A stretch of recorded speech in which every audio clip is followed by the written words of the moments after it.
Perspectiva de la redención del cuerpo. Cristo, respondiendo a la pregunta sobre la unidad y la indisolubilidad del matrimonio, se remitió a lo que está escrito en el libro del Génesis sobre el tema del matrimonio.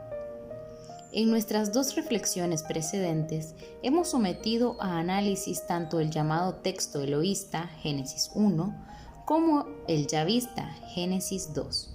Hoy queremos sacar algunas conclusiones de este análisis.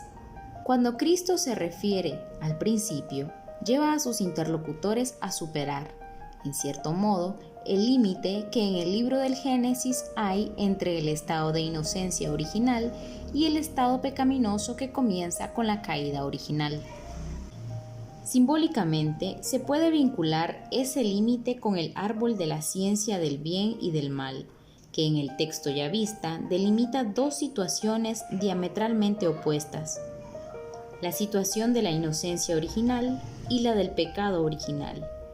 Estas situaciones tienen una dimensión propia en el hombre, en su interior, en su conocimiento, conciencia, opción y decisión, y todo esto en relación con Dios Creador, que en el texto yavista, Génesis 2 y 3, es al mismo tiempo el Dios de la alianza más antigua del Creador con su criatura, es decir, con el hombre.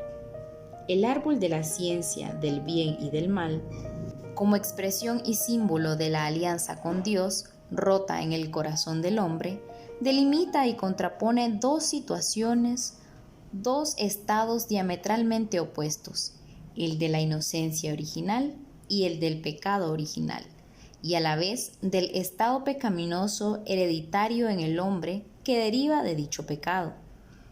Sin embargo, las palabras de Cristo, que se refieren al principio, nos permiten encontrar en el hombre una continuidad esencial y un vínculo entre estos dos diversos estados o dimensiones del ser humano. El estado de pecado forma parte del hombre histórico, tanto del que se habla en Mateo 19, esto es, el interlocutor de Cristo entonces, como también cualquier otro interlocutor potencial o actual de todos los tiempos de la historia, y por lo tanto, naturalmente, también el hombre de hoy.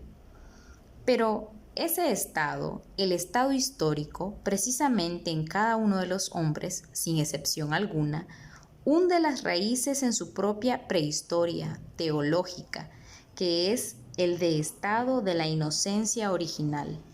No se trata aquí de sola dialéctica.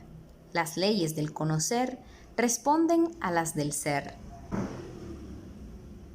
Es imposible entender el estado pecaminoso histórico sin referirse o remitirse, y Cristo efectivamente, Él se remite, al estado de inocencia original, en cierto sentido prehistórica y fundamental. El brotar, pues, del estado pecaminoso como dimensión de la existencia humana está desde los comienzos en relación con esta inocencia real del hombre como estado original y fundamental, como dimensión del ser creado a imagen de Dios. Y así sucede no solo para el primer hombre, varón y mujer, como dramatis personae y protagonista de las vicisitudes descritas en el texto yavista de los capítulos 2 y 3 del Génesis, sino también para todo el recorrido histórico de la existencia humana. El hombre histórico está, pues, por así decirlo, arraigado en su prehistoria teológica, revelada, y por esto cada punto de su estado pecaminoso histórico se explica, tanto para el alma como para el cuerpo, con referencia a la inocencia original. Se puede decir que esta referencia es coheredad del pecado y precisamente del pecado original. Si este pecado significa en cada hombre histórico un estado de gracia perdida, entonces implica también una referencia a esta gracia, que era precisamente la gracia de la inocencia original. Cuando Cristo, según el capítulo 19 de San Mateo, se remite al principio, con esta expresión no indica solo el estado de inocencia original como horizonte perdido de la existencia de la historia. Tenemos el derecho de atribuir, al mismo tiempo, toda la elocuencia del misterio de la redención a las palabras que él pronuncia con sus propios labios. Efectivamente, ya en el ámbito del mismo texto ya vista, Génesis 2 y 3, somos testigos de que el hombre, varón y mujer, después de haber roto la alianza original con su Creador, recibe la primera promesa de redención de las palabras del llamado protoevangelio, en el Génesis 3, 15 y siguientes, y comienza a vivir la perspectiva teológica de la redención. Así pues, el hombre histórico, tanto el interlocutor de Cristo de aquel tiempo, del que habla Mateo 19, como el hombre de hoy, participa de esta perspectiva. Él participa no solo en la historia del estado pecaminoso humano como un sujeto hereditario y a la vez personal e irrepetible de esta historia, sino que participa en la historia de la salvación. Bien aquí, como sujeto y co-creador. Por lo tanto, está no solo cerrado a causa de su estado pecaminoso respecto a la inocencia original, sino que está, al mismo tiempo, abierto hacia el misterio de la redención que se ha realizado en Cristo a través de Cristo. Pablo, autor de la carta a los Romanos, presenta esta perspectiva de la redención en la que vive el hombre histórico cuando escribe: también nosotros que tenemos las primicias del Espíritu, gemimos dentro de nosotros mismos, suspirando por la redención de nuestro cuerpo. Romanos 8, 23. No podemos perder de vista esta perspectiva mientras seguimos las palabras de Cristo, que en su conversación sobre la indisolubilidad del matrimonio recurre al principio. Si ese principio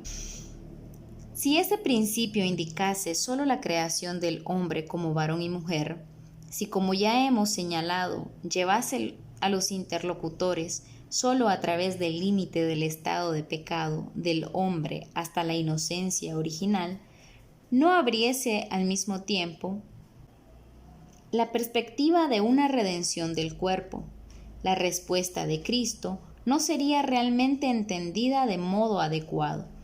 Precisamente esta perspectiva de la redención del cuerpo garantiza la continuidad y la unidad entre el estado hereditario del pecado del hombre y su inocencia original, aunque esta inocencia la haya perdido históricamente de modo irremediable.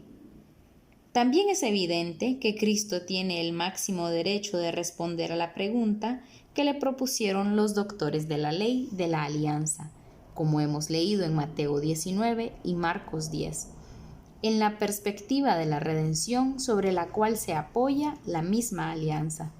Si en el contexto de la teología del hombre-cuerpo, así delineado sustancialmente, pensáramos en el método de los análisis ulteriores acerca de la revelación del principio, en el que es esencial la referencia a los primeros capítulos del Génesis, debemos dirigir inmediatamente nuestra atención a un factor que es particularmente importante para la interpretación teológica.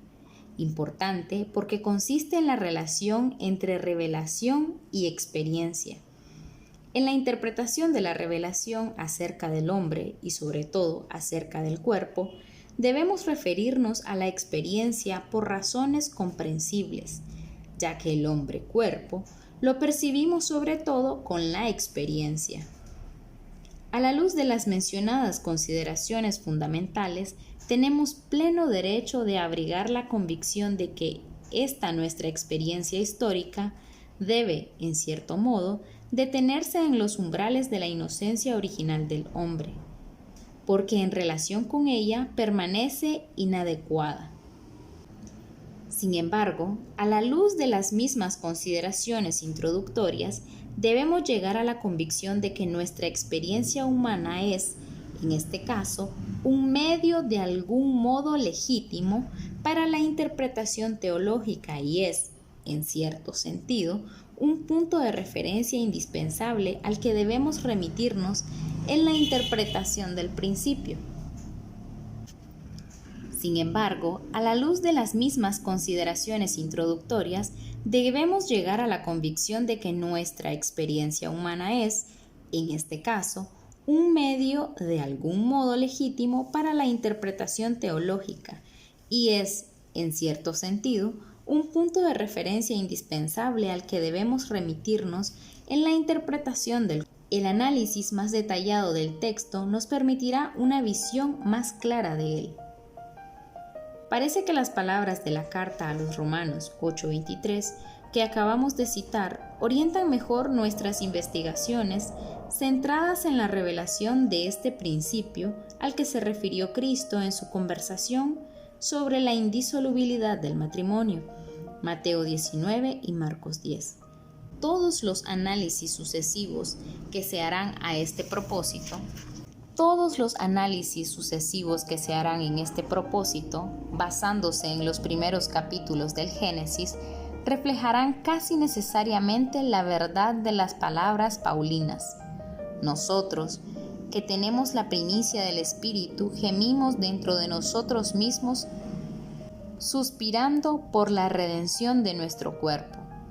Si nos ponemos en esta actitud tan profundamente concorde con la experiencia, el principio debe hablarnos con la gran riqueza de luz que proviene de la revelación, a la que desea responder, sobre todo, la teología. La continuación de los análisis nos explicará por qué y en qué sentido esta debe ser teología del cuerpo.